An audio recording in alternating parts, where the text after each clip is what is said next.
Hey, we want to let you in on a secret. You can innovate. A gym teacher needed a sport to play indoors during winter months. A blind teenager needed a system for reading.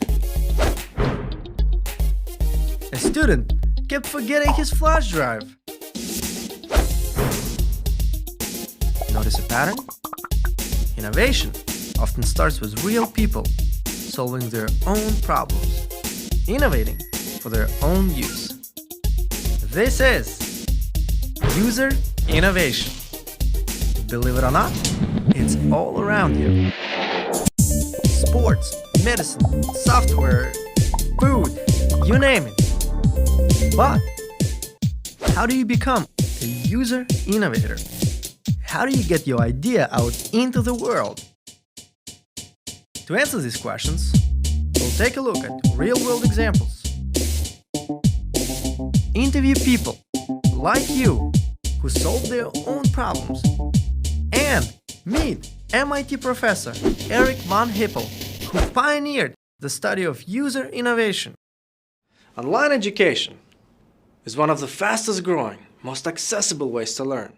I know you all know about online education because you're watching it right now. Many organizations today are innovating in online education. MIT, edX, Coursera, Udacity, but one of them was created as a user innovation, Khan Academy. Khan Academy is an online educational platform for people of all ages from all over the world. Right now, I'm using Khan Academy to study the history of music, while my daughter Maria, Hi. is using it to learn to count. But how did Khan Academy come to be? How did Khan Academy come to be? In 2004, MIT alumnus Salman Khan began tutoring his teenage cousin Nadia in math. Unfortunately, Nadia lived across the country, so Sal had to teach her over the phone. To illustrate concepts, Sal used online software to write out equations while talking to Nadia. However, meeting on the phone was inconvenient, so he began recording videos for Nadia. Nadia actually preferred the videos to learning over the phone, because the videos gave her the ability to review the material as many times as she needed. Soon, other family members and friends began asking Sal to tutor them. He didn't have the time to teach them individually, so he began posting videos to YouTube. Word spread quickly, and soon, thousands of people across the globe were watching his videos. He received letters thanking him for his online lectures and the learning opportunities they had provided. Salman realized the importance of providing easily accessible education to people around the world, and became so committed to this cause that he quit his job in finance in order to create educational videos full-time.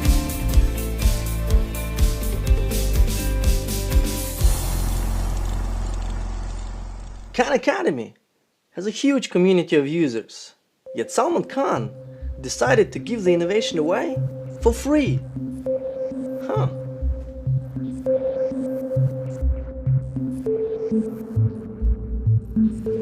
Meet Daria. Daria is an oceanographer and scuba diver who cares deeply about the health of the world's oceans.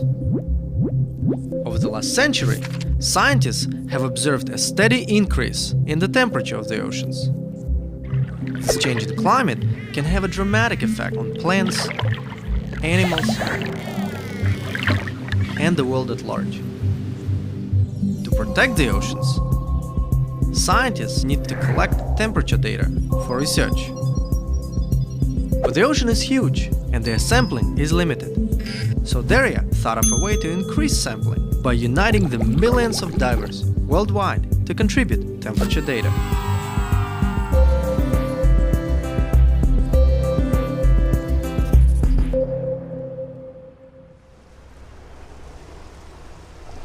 Daria, you are an oceanographer, you study the ocean. What is it like to be an oceanographer? It's amazing. Imagine your office is in the middle of the ocean and there's no land in sight for miles in any direction. That's so cool. I know it sounds like a great life to have, but it does come with its own challenges. For example, how do you get the funding and the seat time when there's so much competition for research funding to study the thing you're passionate about? And even if you do, the ocean is so big, and yet we can only study such a small part of it and get data, but we just don't have enough manpower and funds to constantly monitor the health of our oceans and understand more about it. What could scientists do with the data collected? Monitoring the temperature of our oceans is very important because we already know that the ocean temperature is rising. And this has implications in fisheries management. For example, imagine a local community that depends on fishing for their economy. And with the warming of the oceans, the fish that they're used to catching will be moving north to colder waters. That could be devastating. That could be for devastating. a local They could economy. lose their entire livelihood. That local community could just disappear. It has implications in conservation. Manta rays, for example, or other large animals like whales, sharks, their behavior and migration might follow food patterns, which is directly related to the ocean temperature. What's the plan? Well, let me tell you a story. I was in Hawaii for a conference, and naturally I skipped all the conference sessions and went diving. I don't blame you. I was sitting on the bottom of the seafloor, and I saw a diver in the background just descending to the bottom. And I looked at him and I thought, he's actually a temperature sensor. He's sampling the ocean temperature as he descends, because divers wear dive computers, which look like oversized watches like this, and they have thermistors in them. So every diver has done has a temperature observation. That night I went back to the hotel room and I bought the domain name Divers for Oceanography with the intention of setting up a platform where scuba divers from all around the world would submit temperature data, and then scientists who need these data would come and download and use it for their research. Is the idea to share the data for free? Yes. Let's recap Daria's solution. Divers for Oceanography. Daria knows that divers always wear dive computers that record ocean data, including temperature information. Divers from around the world can submit this data to the Divers for Oceanography website, enabling the organization to build an enormous catalog of information. This catalog is freely available to anyone in the world, including scientists who can use the data to improve the health of the ocean and its creatures.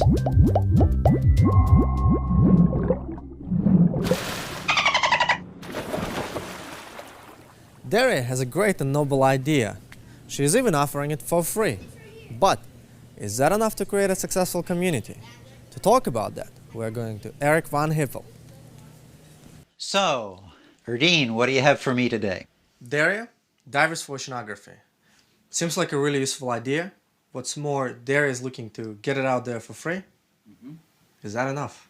I know Daria, and it's a very cool thing that she's trying to do. What she's trying to do is called peer-to-peer diffusion. Interesting. Would you define this for us? Well, when you try to distribute an innovation you've made, you can either do it by the marketplace, which is what companies do, they want you to buy it, or you can do it colleague to colleague, user to user. Friend to friend. For free. Exactly. And that's what Daria is trying to do. Well, it's worth it for Daria because she's getting unprecedented research data. Yeah, so she really wants it. She can save research money and all the rest of that, help the oceans, all those things she wants to do. Yeah. So the question for her is, well, but what are the benefits on the other side that will induce those divers to do it for her on a long-term basis? But she's giving it away for free to the divers. The divers don't really have to pay anything. So what's the challenge there? Yeah, so she's giving the idea away for free. She might be giving away the content, but they have to supply the effort. That's not free. This is really interesting. What is the cost and benefit for the divers contributing the information? She says it's already on their dive computers. That's true. but how do they get it off the dive computers and over to Daria? If she can make that as easy as Wikipedia, maybe she's got a good situation. If it's hard, then she doesn't. They might not want to carry through. Yeah. Once she sees the costs, she can say, oh, well, maybe I can make it more fun for them. I can lower their costs. I can make it a video game.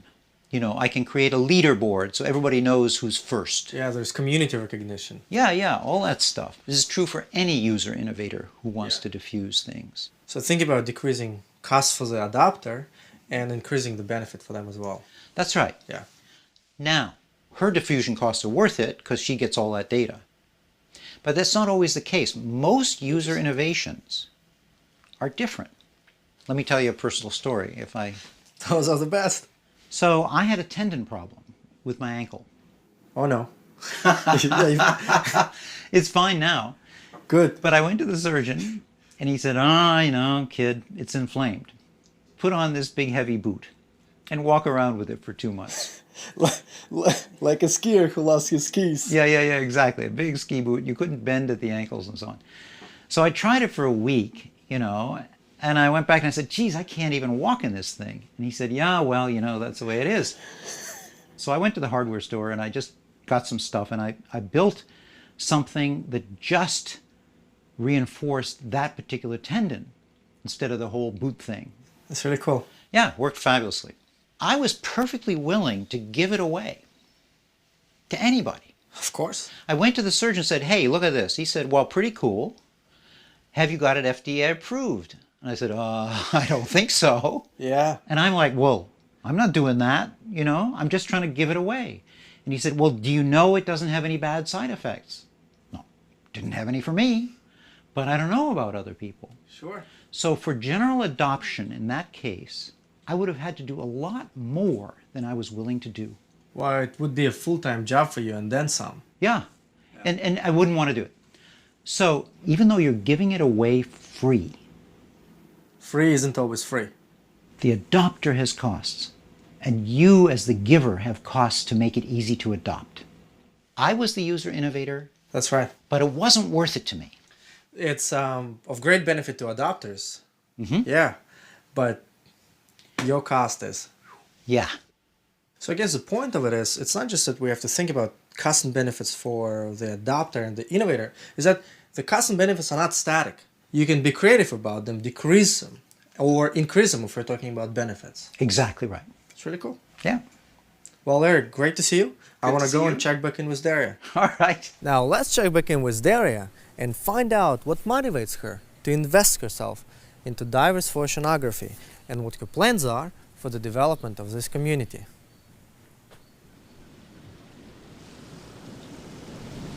Daria, let me understand. You're investing a lot of time into divers for oceanography and you're not expecting monetary benefit. No, absolutely not. Why does this choice make sense for you? Well, not everything's done for a monetary return, that's for one.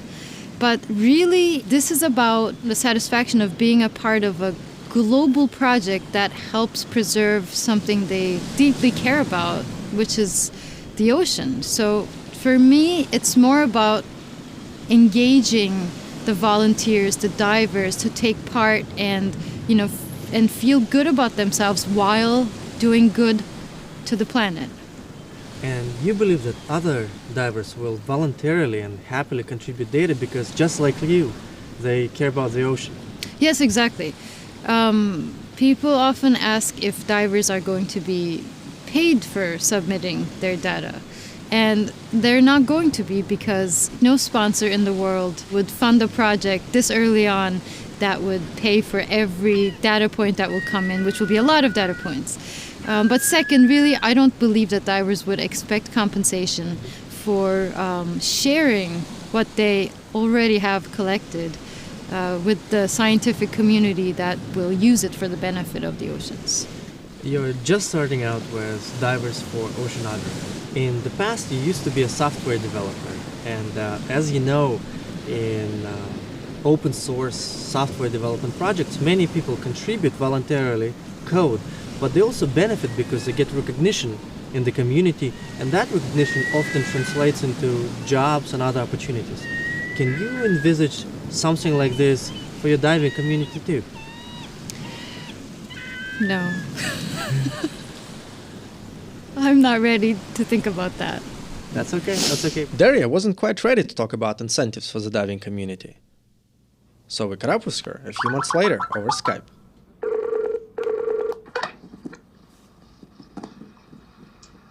Daria!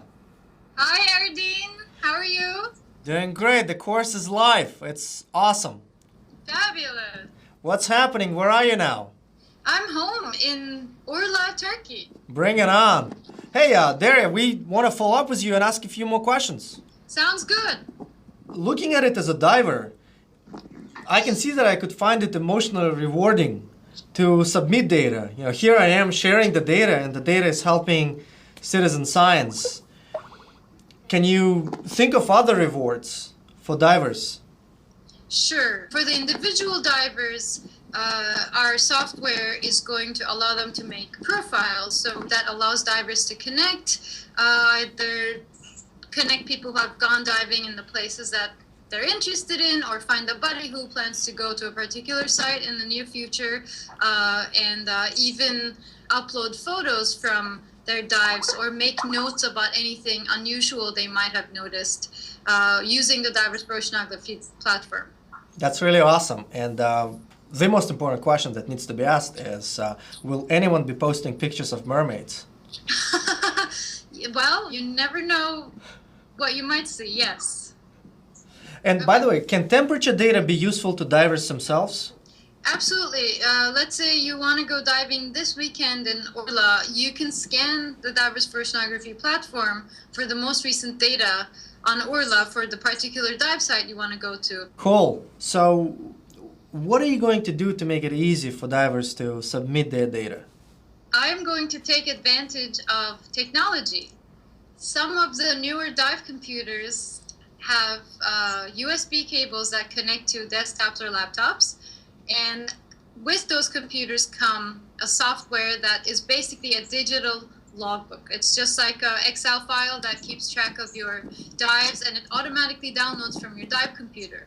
So our software is going to interface with these existing digital logbooks. And at that point, all the diver will have to do will be to say, send the data to Divers for Oceanography, and we will receive temperature information without the diver having to type anything additional.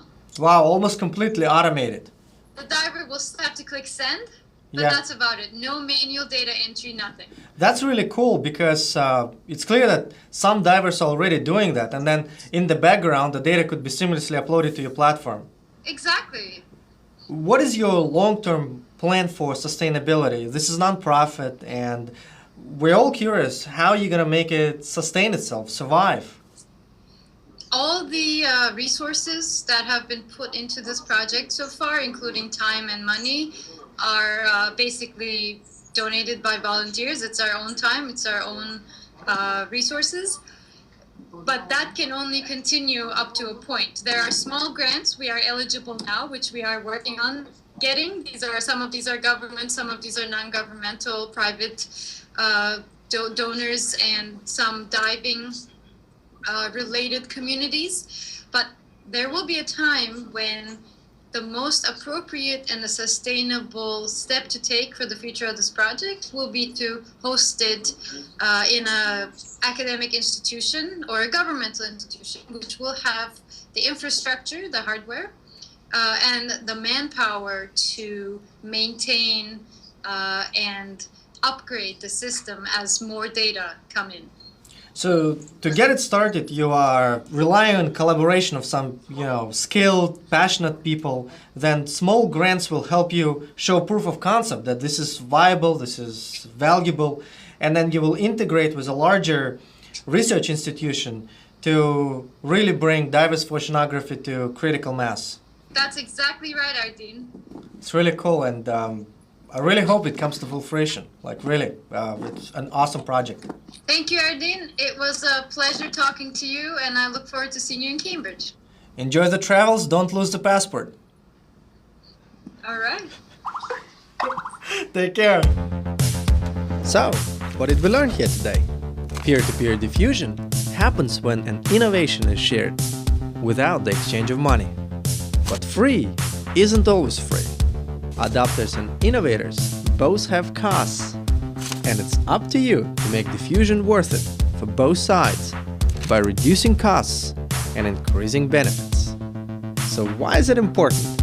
Users benefit from their own innovations. That's fabulous. But if society is going to benefit as a whole, those innovations have to get out there to others. Peer-to-peer diffusion is everywhere. How to do it is something very important for user innovators to learn. So the question is, How will you share your solution?